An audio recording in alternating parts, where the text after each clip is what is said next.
আসসালামু আলাইকুম। সাদামাটা রান্নাঘরের আরেকটি নতুন ভিডিও দেখার জন্য আপনাদের সবাইকে আমন্ত্রণ জানাচ্ছি। আজকের রেসিপি কচু শাক রান্না। এই কচু শাক আমি ইলিশ মাছ আর মসুর ডাল দিয়ে রান্না করে দেখাবো। সেজন্য আগে থেকে কচু শাক ধুয়ে নিয়েছি। কচু শাকের মধ্যে আমি পেঁয়াজ কুচি, রসুন কুচি আর কাঁচামরিচ ফালি দিয়ে দিয়েছি, সাইডে রেখে দেবো। চুলার উপর কড়াই বসে দিয়েছি। কড়ার মধ্যে আমি ইলিশ মাছ, পেঁয়াজ কুচি, রসুন কুচি, কাঁচামরিচ ফালি দিয়ে দিলাম।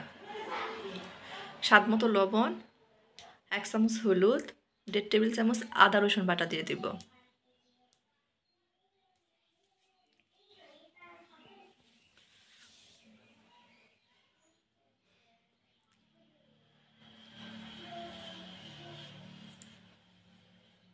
গরম মশলা দিয়ে দিব।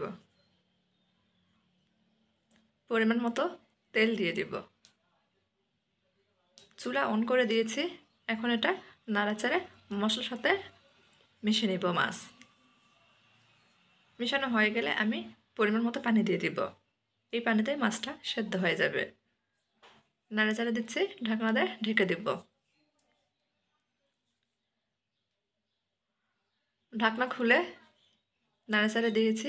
অফ ক্যামেরাতে মাছ সেদ্ধ হয়ে গেছে। মাছটা আমি এখন একটু খুন্তির সাহায্যে ভেঙে নিলাম। ভাঙা হয়ে গেলে আগে থেকে কাটা ধুয়ে রাখা কচু শাক দিয়ে দিব।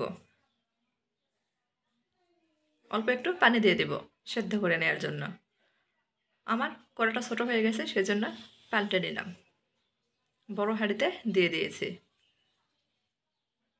ভালোভাবে নাড়াচাড়া নিচ্ছি। আর আগে থেকে আমি এখানে 1/2 কাপ মসুর ডাল ধুয়ে নিয়েছিলাম, সেটা কচুর মধ্যে দিয়ে দিলাম। নাড়াচাড়া কচুর সাথে মসুর ডাল ভালোভাবে মিশিয়ে নিয়েছি। ঢাকনা দিয়ে ঢেকে দেব। আর ঢাকনা খুলে বারবার নাড়াচাড়া দেব, যাতে নিচে পুড়ে না যায়।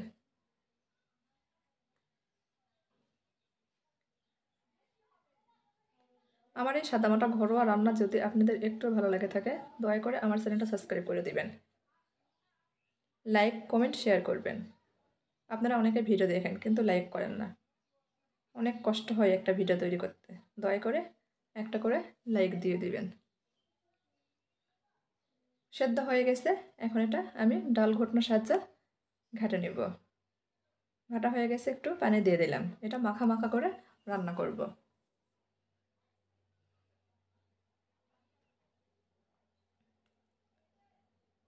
হয়ে গেছে, নামে নেব।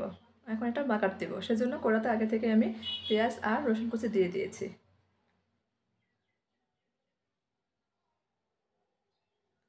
এখন এর মধ্যে পরিমাণ মতো তেল দিয়ে দিব।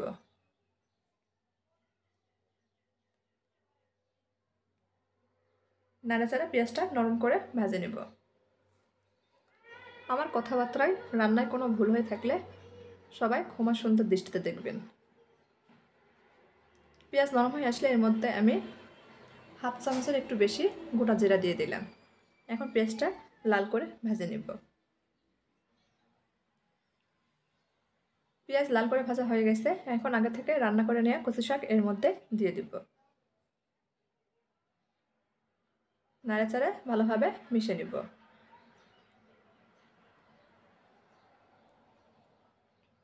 মেশানো হয়ে গেছে।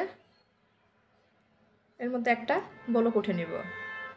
কচু শাকের মধ্যে বলক উঠলেই আমি চুলা অফ করে দেব। আমার কচু শাক রান্না হয়ে গেছে। এখন আপনাদের পরিবেশন করে দেখাচ্ছি। দেখেন, মাশাআল্লাহ কত সুন্দর হয়েছে। আজকের মতো এই পর্যন্তই। আবার দেখা হবে নতুন কোনো এক ভিডিওতে ইনশাআল্লাহ। আল্লাহ হাফেজ।